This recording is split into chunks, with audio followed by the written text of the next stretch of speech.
Sitaram, children? Sitaram, Panditji. Tell me, would you like me to tell you a story today? Yes, Panditji. Great. But I have a friend, Sadhuji, who will be joining us. Have you seen him yet? Yes. Ah, here he is, you're right. Tell Sadhuji, Sitaram.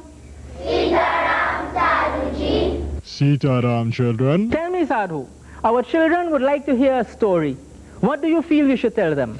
The story about the king and the bird, Panditji? Ah, would you like to hear the story about the king and the bird? Yes, Panditji. Great. Now once, a long time ago, long before even any of you were born, me too, there was this king. Now you know a king is a very powerful person with many armies, with a lot of wealth. This king had a pet. Now some people have what for pets?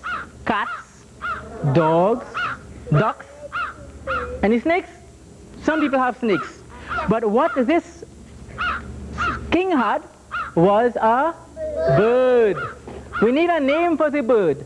What shall we call him? Let's call him Tota. Okay? Now Tota was very attached to the king. The king loved the bird very much, and the bird loved the king. One day the king decided to go hunting. Now in those days there wasn't any cars. What would he use? A horse. Great. So he jumps on his horse and all his army behind him. He rides into the forest, and there, riding and riding, now there are no roads. Have you ever been in a forest? There are all sorts of trees and animals and so. And what happened? The king got lost. But this bird is on his shoulder. His pet, his friend. Going further and further, whole day passed. And as evening was approaching, the sun was very, very hot. The king became very thirsty. Now when we are thirsty, we look for something to drink. So in the distance, the king sees a mountain, and flowing down from the mountain gently was a waterfall. Yes, just like Maracas waterfall, very beautiful to look at. The king now smiled, and he rode faster, and he stopped at the bottom of the waterfall, and he took out a cup and decided to fill it. Now Tota, the bird, always thinking about the good of his king, decided to fly up on top of the waterfall to look around. So the bird flew up, and very slowly, drop by drop, the cup was filled. The king now, very thirsty, is about to drink the water. You know what happens? This bird, Tota, in a whoosh, he flies down and he knocks the cup off the king's hand. Now if that were you, what would happen? Wouldn't you get angry? Yes. You're very thirsty. But this was his friend, this was his pet, and he trusted him at this point.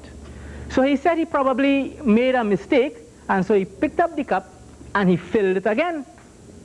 Now the cup taken real long to fill. Water slow, drop by drop. When it was filled, as he's about to drink it again, what happens? He comes again and knocks it off his hand. Now the king gets very angry now, and he says, look, if you do this again, you will pay for it. You know what he means? King fills the cup, right up again, takes him another 10 minutes, and as he's about to drink it, but this time he's ready, he pulls his sword and he's waiting for Tota, for the bird. And as the bird is swooping down, he hits the bird with the sword. The bird hits the cup off his hand, and the cup falls down into a crack in the ground. But with the lash of the sword, what happened to the bird? He died. He died. The king now, he pushes his hand into the hole, but he can't reach the cup. So he decides, I will walk up, climb the top of the mountain, and there drink from the pond itself, because he can't hold water drop by drop. The king now climbs and climbs and climbs up to the top.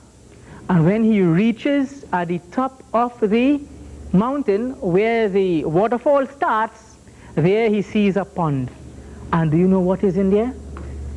In that water, a deadly snake is lying there emitting poison. So you realize what Tota had done. By knocking this cup off all the time, the bird had saved the king's life. But the king, he now repenting, very hurt. He said, what have I done? What have I done? I have destroyed someone who was close to me, a friend of mine. Now this story, it teaches us. We all have people who are close to us. Who are close to us? Our mother, our father, our teachers. And sometimes they may do things that are in our best interest, but we don't realize it. Always have faith and do not be too impatient. When those who are responsible for you, your mother, your father, or anyone in authority as such, people who are close to you, they will do things that is best for you. And do not jump to conclusions, because what they are doing may sometimes not seem to be what you want. Do we understand this story, children? Yes, Pandit. God to say kaho. Amen.